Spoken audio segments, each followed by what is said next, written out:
ആ നീ എത്തിയോ? ഞങ്ങളെ അത്യാവശ്യമായിട്ടൊന്ന് പുറത്തു പോകാൻ നിൽക്കുക. ഇനിയിപ്പോ നീ അടുക്കളൊന്നും കയറണ്ട.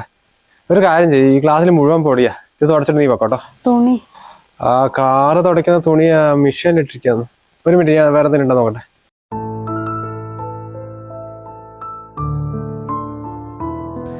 എന്നാ നീ ഇതിട്ട് തുടച്ചോട്ടോ.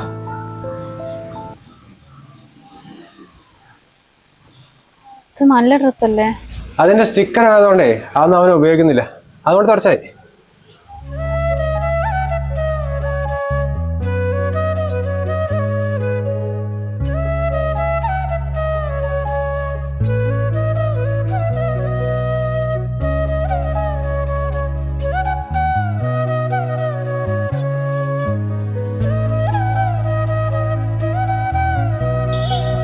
സന്ധ്യ മതി കേട്ടോ.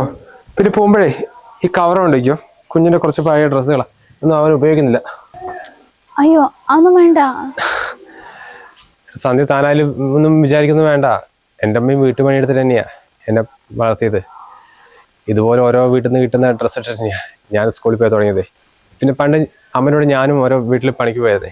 അപ്പോൾ ഒരു വീട്ടിൽ നിന്ന് സ്കൂട്ടർ തുടയ്ക്കാൻ വേണ്ടി പഴയ തുണി വന്നപ്പോഴേ എൻ്റെ അമ്മ ഇതുപോലെ ചെയ്തത്. ഇത് കണ്ടപ്പോൾ എനിക്ക് പെട്ടെന്ന് എൻ്റെ അമ്മയാണ് ഓർമ്മ വന്നത്.